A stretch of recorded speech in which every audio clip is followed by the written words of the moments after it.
The broadcast is now starting. All attendees are in listen-only mode. Hi everybody, and welcome to our webinar today. The webinar's topic is Top 5 Google Analytics Tips, and thanks for coming. Just to get everybody started, we've got a little bit of housekeeping to do. We're going to be taking questions at the end of the webinar, so if you have any, just plug them into the question box at the bottom of your interface, and in the meantime, just click the little button with the arrows to slide the webinar out of your way so that you can see the slides and screenshots that we have to show you today. So just to get us started, a quick introduction. My name is Adam Koval. I'm the Manager of Digital Services here at Marqui. I've got Joseph Hamzi here with me. He's a Digital Services Coordinator. And we make up a portion of the digital services team here at Marqui. We work with Marqui and StationX customers to deliver strategy and execution of things like PPC campaigns, AdWords, Google Analytics, landing page optimization, digital strategy, and ongoing optimization strategy for web, social, and mobile campaigns that customers might have. So as you might expect, today we're going to be focusing on Google Analytics. Our agenda, as you can see here, we're going to be looking at reporting, tracking, alerts, conversion, and insights within Google Analytics. And Joe's going to be doing most of the heavy lifting for that one, and then he'll toss it back to me, and we'll talk a little bit about how Google Analytics as a tool can integrate and inform your Marqui installation, and then we'll cover any questions and answers that come up at the end. So like I said, as we go through the webinar, feel free to drop your questions in the Q&A box, and we'll see how much time we have left at the end to pop back and cover those.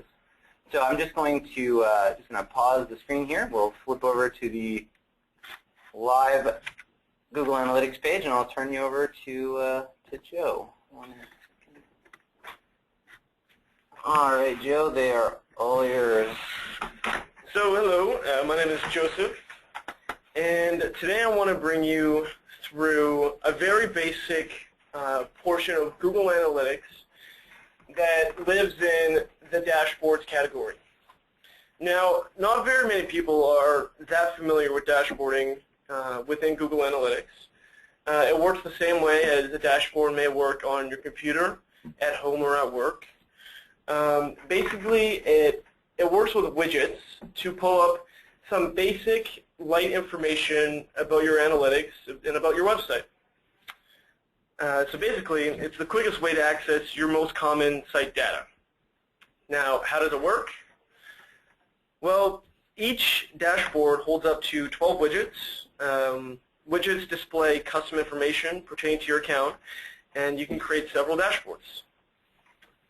So now I'm going to show you how to create a basic out-of-the-box dashboard. First, scroll down to your Home tab next to your standard reporting, which is where you'll probably load if you're in Google Analytics right now. Click New Dashboard, Starter Dashboard, and you want to just type a name for your dashboard.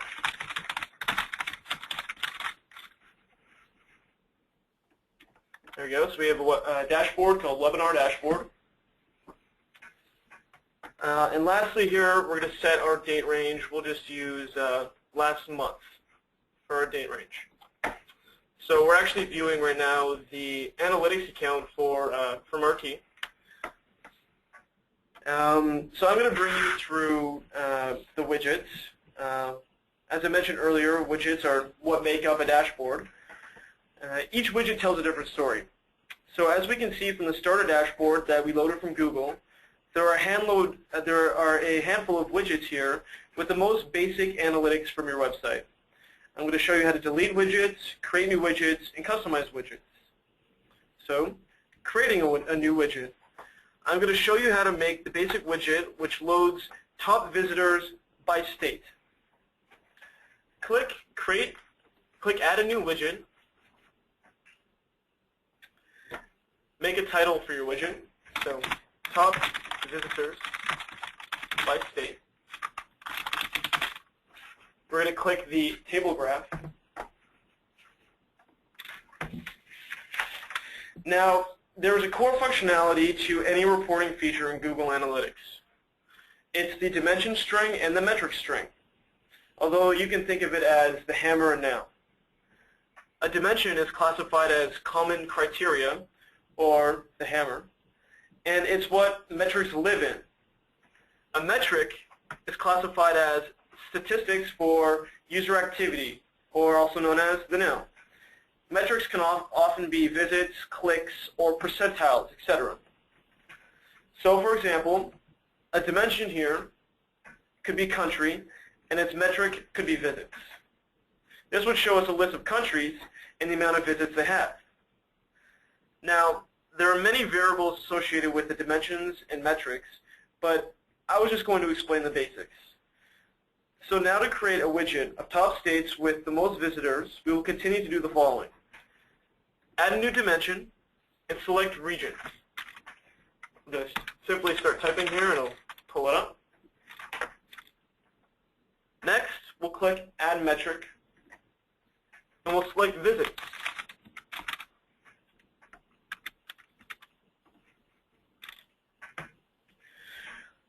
We're going to scroll down to Show a Table With and select 10 rows. This is the maximum number of rows we're able to display in a light reporting feature that we see in the dashboards. So I'll select 10. And we'll add a filter. What the filter is going to do is only display regions with American states. So we'll select Only Show. We'll pull up country or territory containing United States.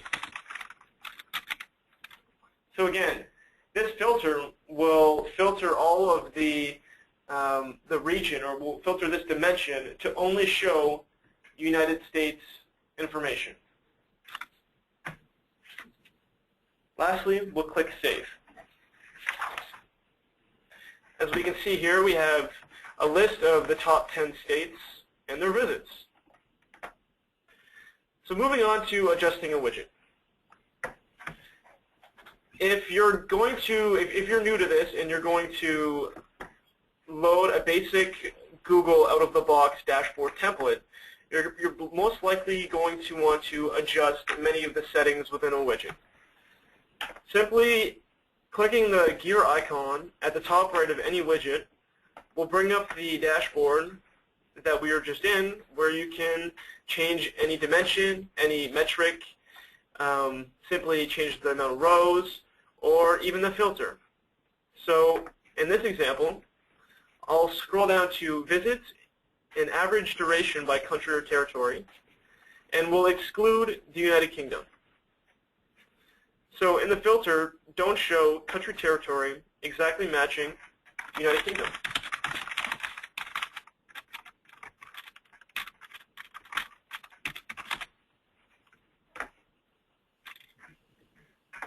As we can see, it'll be automatically updated, excluding the United Kingdom.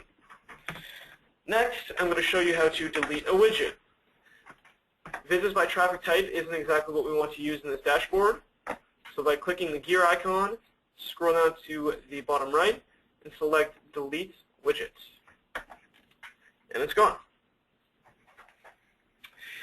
So, sharing the dashboard report. This is by far the most important function of the dashboard reporting. It's an easy way for you to set up PDF exports or emails, which you can send to yourself on a weekly, a monthly, or even a daily basis. Email, which is my favorite and most commonly used function when sharing reports, its core function is to email a PDF of the report with live data pertaining to the date range set up. So by clicking Email, we're going to fill in the email address.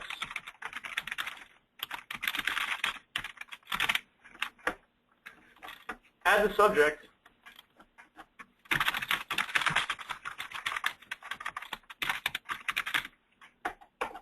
Select the frequency in which you would like the email to be sent.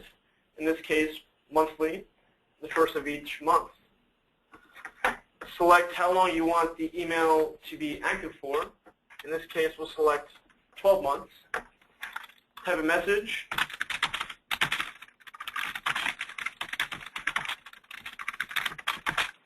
and you would click Send. In this case, I'm just going to cancel. But this is how you set up your email dashboard reporting, which can be extremely helpful for you or even any of your clients or employees to have basic reports of what's happening on your website. And also in the export PDF function is a way for you to easily export a PDF instantly to your downloads folder of the dashboard that's on screen.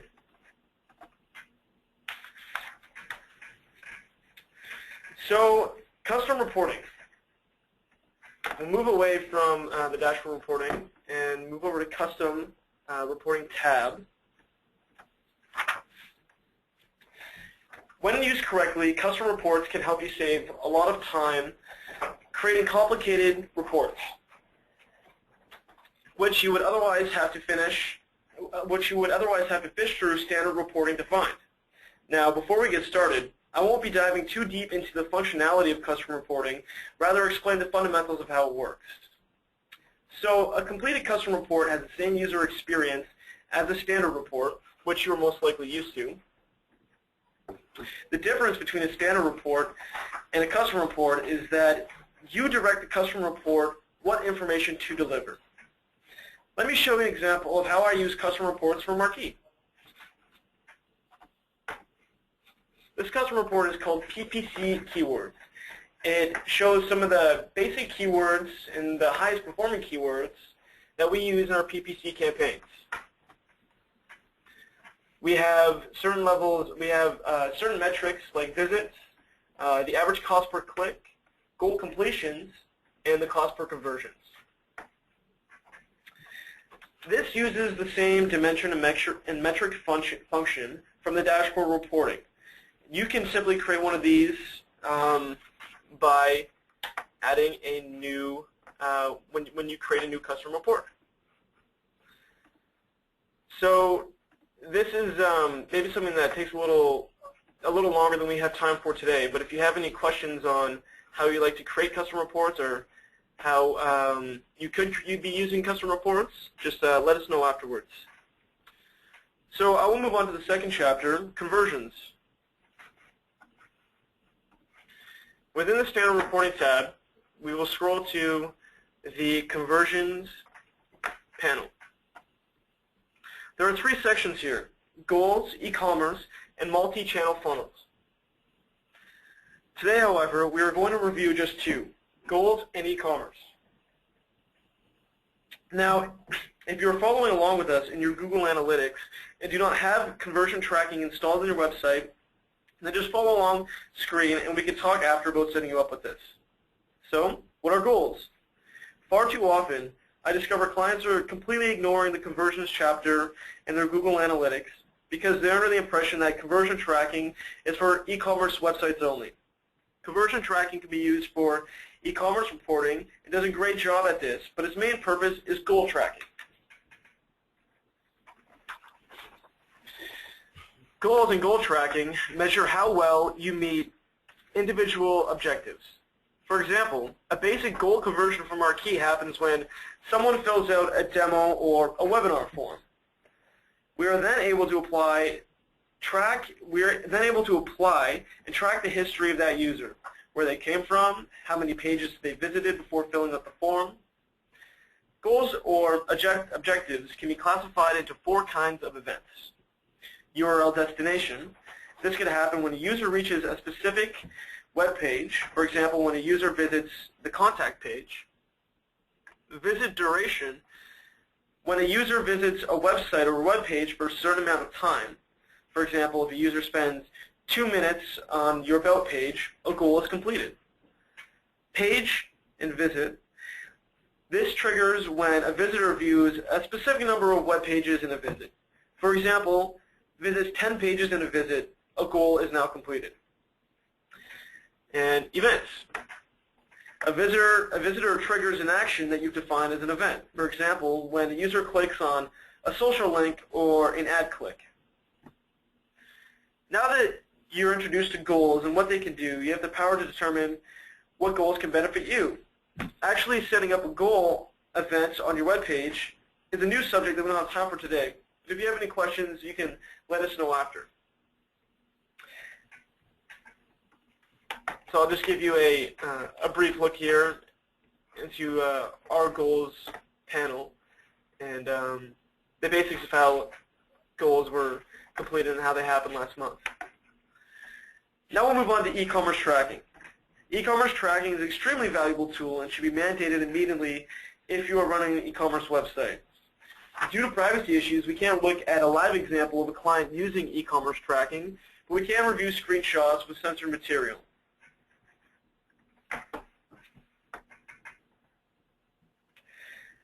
In this first screen cap, we see a basic overview of this client's e-commerce profile.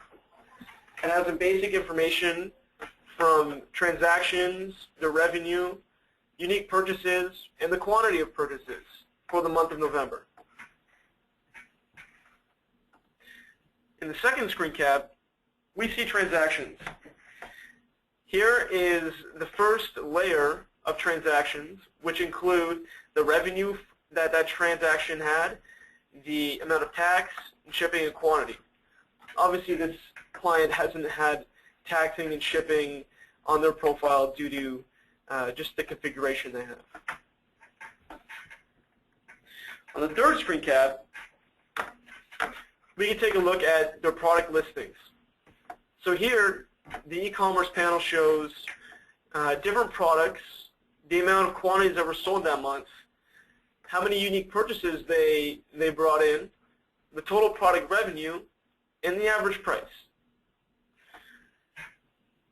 Lastly, as I mentioned before, we won't be diving into multi-channel funnels today, but basically here you can view the path of interactions users take to reach a conversion, whether that be a goal conversion, an e-commerce conversion, or the two combined. If you're unfamiliar with it, as I stated before, let us know at the end and we'll help answer your questions. So now moving on to the third chapter of the webinar, alerts.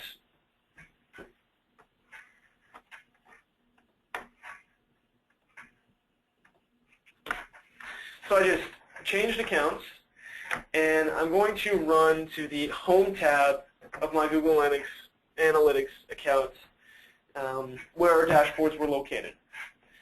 We'll click the Intelligent Events panel and navigate to Daily Events. Firstly, I'm going to change the date to last month, which is already here is set to. I'm going to set the alert importance to low. I'm going to turn on only, I'm going to leave only the web analytics highlighted.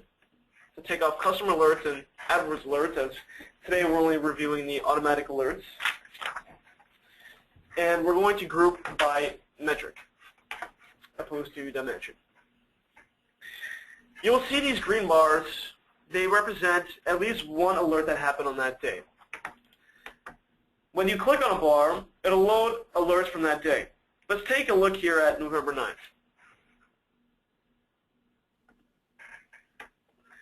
On this day, we can see that there was a 26% increase of new visitors on the site that day. That is 90% new visitors compared to the expected 61 to 73% that we usually see.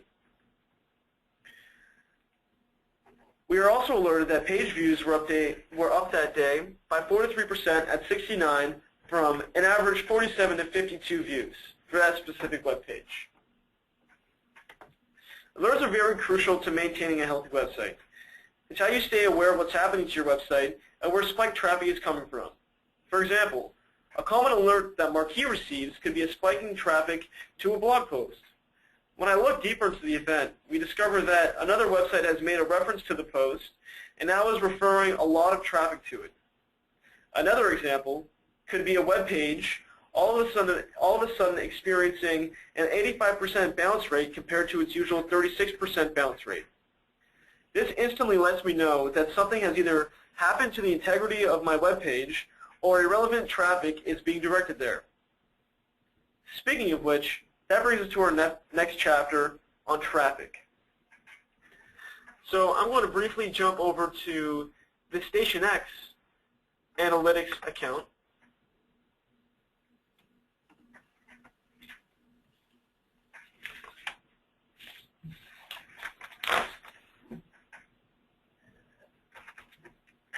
Now, I just want to say that, or I want to start off that your website traffic is, if it's like everyone else's, which it is, it's very busy, and your traffic coming in is very diverse. With internet trends changing quicker and sooner than before, it's important for you to know if your site is optimized to work for the users that you really care about most and that care about you most. Now I'm going to bring you through a basic list of web trends that you can determine if you need to address by analyzing your traffic. Firstly, I'll ask the basic. Are your visitors visiting your site on a mobile device?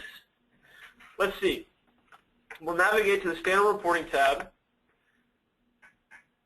We'll go to Audience, Mobile, Overview. Right away, Google gives us a glimpse into how many users are really visiting our website on a mobile device. In this case, over 7% of users are visiting on a mobile device. That's a big number, and that was the backing evidence to the development of a mobile website for StationX. When considering if a mobile site is right for you, you have to analyze what percentage of people are visiting your site on a mobile device and what their worth is to you. Next, how do you value social?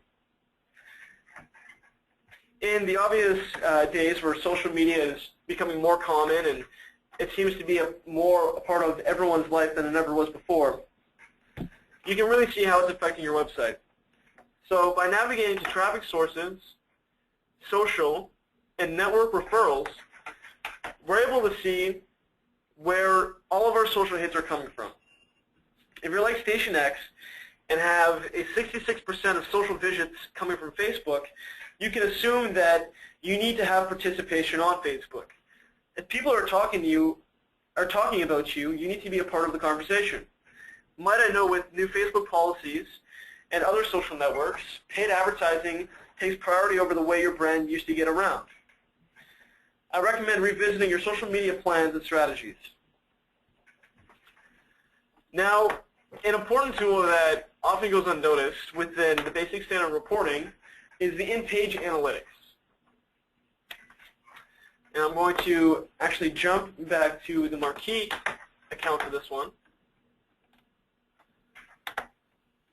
And I'm going to open the content panel. At the very bottom, we'll see a tab called In-Page Analytics.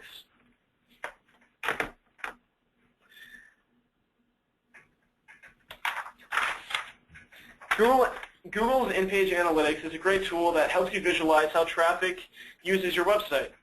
Today we'll take a quick look at a few of its functions. So by clicking one of these three buttons at the right here above your live web page, you can see what users are clicking on most.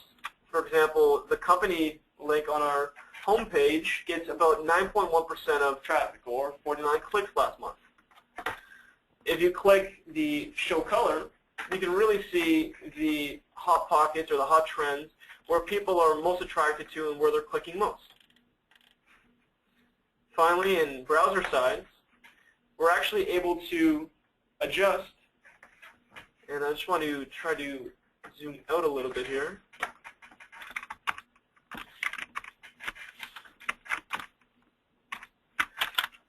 We're actually able to see what percentage of visitors are using our site and the size of their browser screen. So this red area visualizes the amount of visitors who have a screen that don't fit within that boundary. Simply adjusting this panel, you can see the average number of visitors and the size of screen they're using. So now for the final chapter. What's your data telling you? Google Analytics is a looking glass for your website. With combined efforts of traffic tools, automatic alerts, email-generated reports, and conversion tracking, the opportunity is here for you to most efficiently manage your digital hub and truly capitalize on the opportunity that you otherwise could not see without it. Now, without further ado, I would like to thank you for listening. I'll be around for questions later, but don't hesitate to email me at joseph.holmesy@stationx.ca for any questions. Now I'll hand it over to Adam, who will wrap it up.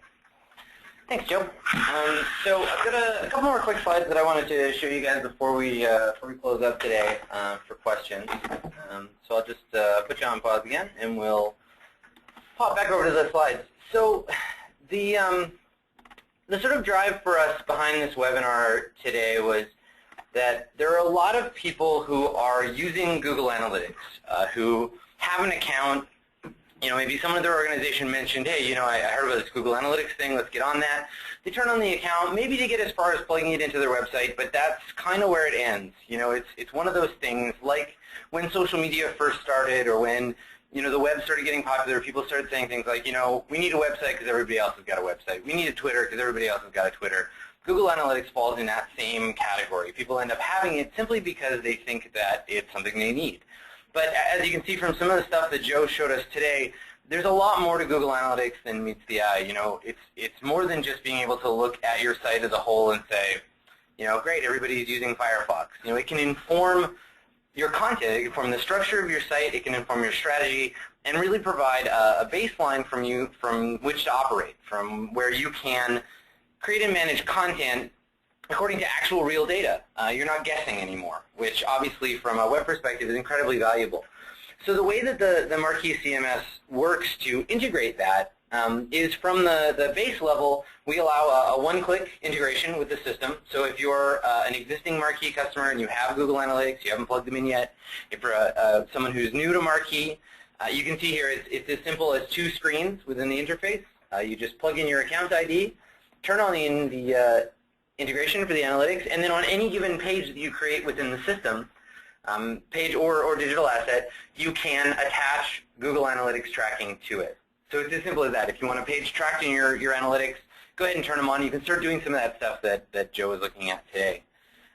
We can take it a whole other step on top of that and integrate things like Google Analytics campaign integration. So this is where you can customize some of that data if you're running a multi-channel campaign through the multi-channel module in Marqui. So you can set the campaign source, the medium, the terms, the content, and this is going to provide Google with more information about the click-throughs and conversions within Marqui so that you get a more holistic approach to the analytics within your system. You're not just looking at traffic, you're not just looking at conversions, you're getting all of it in one place. And so that data gets absorbed in Marqui and pushed out.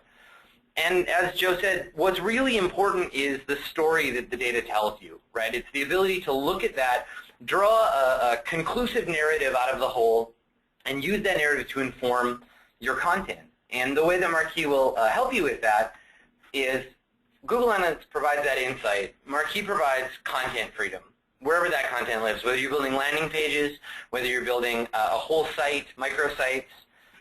Marqui allows you to go in and make quick changes to your content, publish that content, and collect those analytics immediately. So you can run experiments, do A/B testing, and really get some nuance out of the content that you're managing and the data that you're learning from the system. So I know that was a lot of information, maybe a lot of new stuff for some of our listeners to absorb. So I'm going to go ahead and we'll take a look and see if there are any questions. And on top of the regular questions as well, so we'll be doing some follow-up for everybody. But one thing that I did want to bring up was that we will have this available on our website, the webinar, if you want to refer to it and polish up your notes. And let's see. Okay, so we've got a question here from Veronica. We got a couple here. So let's see. So Veronica, this is her question is about Marqui. So she's asked if she can access Google Analytics via Marqui. So the way that the integration works, you plug the data into the system by way of the screens that I showed you. So in the settings section of Marqui, there's a place for adding in your Google Analytics information. And by default, what it will do is it will set the analytics code into the template for all of your pages. and then you can go into the properties of those pages and turn them on or off. And all that data gets collected by Marqui, but passed to Google Analytics. So if you're already accessing Google directly through their interface, you're going to be getting that data. If you're not getting data in the Google Analytics interface, you're going to need to take a look and make sure that that interaction between Marqui and the GA interface are set up correctly. So again, if you're not seeing the analytics you think that you should be, just send me an email or get in touch with the Marqui support guys, and we'll make sure that everything is set up correctly for you. Once that's all set up and turned on, you'll have no problem collecting information. So there's another question here about reducing bounce rate on the site. So this is obviously a big question. Nobody wants to have a high bounce rate on their website. But you know, it's a pretty broad question. Everybody wants to reduce bounces. They want to increase click-through and conversions. And there's a whole bunch of different schools of sort of strategy around that model. You know, it's going to depend on things like information architecture. It's going to depend on user experience. You know, is your site set up to fulfill the goals that you have for it and that your user is going to have in visiting it? So it really starts from the ground up. But if you have an existing website with a high bounce rate that you want to modify, the best way you can do that is to experiment. You know, Google's website optimizer tool and just the content system within Marqui, for example, is a good way to start working towards that bounce. You know, come up with a couple of different versions of your content. Put your calls to action in different places. Try some different layouts. Switch templates occasionally. And look at the analytics. You know, set a date. Pick a date that's going to be appropriate for your traffic stream. Maybe a week, 3 weeks, a month. Again, it's going to depend on how much traffic you get on your site. Pick a date. Stick with one version of a page for that long, and then change it up. If you visit the Marqui website regularly, you'll have noticed that we change our banner ad.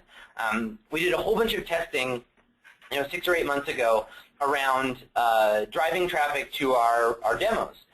So to that end, we had our studio team build, I think, 6 different demo banners, and we set it up to automatically serve up a different banner whenever someone will visit the page. And you can do that again through your template in Marqui. You can do it manually. You can do it through the A/B or multivariate testing module in Google. But what we ended up finding is that there was one banner, the one you can see on our site now, that really stood out as the overall winner traffic-wise. We got a ton of attention on that banner. So that's the banner that we're going to stick with for the next little while. When we're ready to change up our messaging, we're ready to change up the offer, we got a different conversion point that we want to try out, then we'll probably do the same thing. We'll run some tests. Again, seeing the website as an experiment, an ongoing experiment powered by Google Analytics, content powered by Marqui, you can change your mindset about how that works. You know, a lot of companies will build a website, and you know, it's a thing to be proud of. You put a lot of energy and effort into the content. You spend hours talking about information architecture, and you know, the website's finally ready to go, and God forbid you ever change it again. You know, it can be seen as a daunting project, but it's really important to get in your head that a website is a living, breathing thing. You know, you're driving traffic to it in different ways. People are people are responding differently to different offers. So, you know, don't be afraid to change it up. So we've got another question here. We should have time for this one. So the question comes from one of our visitors about what bounce rate is acceptable for natural versus PPC traffic, and is there a benchmark? So acceptable bounce rate is going to vary pretty heavily depending on your general traffic. You know, the more traffic you get from different sources, the higher your bounce rate is going to be, just because people are visiting your site in a less directed way. Obviously, your PPC traffic, you want to have a lower bounce rate, both because you're paying for it and because ostensibly it's more targeted. You know, if someone does a Google search for web content and they hit Marqui, maybe they're looking for advice on creating web content, not for a system to help them manage it. It's a natural search. They ended up on the page for the wrong reason, and they bounce away, which is fine. You know, they're not going to end up being a conversion anyway. So as far as benchmarking it goes, assume that natural traffic is going to have a much higher bounce rate than PPC traffic.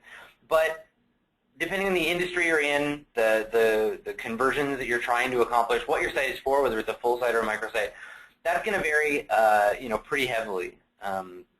and actually would be a great topic for another webinar. So it's something that we'll look into, and if we can find some reporting online that really will help clear that up, we'll get in touch. So hopefully this webinar was helpful, whether you're brand new to Google Analytics, whether you're a seasoned pro, and whether you're a Marqui customer or you're new visitor to our company. Hopefully you learned something about Google Analytics, and we got you fired up to learn some things about your website. So again, if you have any questions about anything you saw in the webinar, if you want to revisit any of the topics that Joe covered in our content, we'll be posting this up on our website and our resource center. We'll send everybody an email so you can go and pick it up. And the resource center has a whole bunch of other really great articles, old webinars that we've run, some thought leadership stuff around analytics, around understanding web content, and things like design and lead generation. So if this was an interesting webinar for you, if you're interested in looking at some of the stuff we've got, just go to marqui.com, hit up our resource center, and we've got a whole library of other exciting stuff for you to check out. We're going to follow up with anyone whose question we didn't have time to get to today. But if you have more, or you just want to learn a little bit more about either how you can integrate Google Analytics or some other tricks for you specifically, feel free to reach out. You can email me. My email is there, adam.koble@marqui.com. Or as Joe mentioned earlier in the webinar, you can get in touch with him by email. Or you can give me a call. My number is 604-630-3705. And again, from Joseph and myself, thanks for coming, and hopefully we'll hear from you soon. Thanks.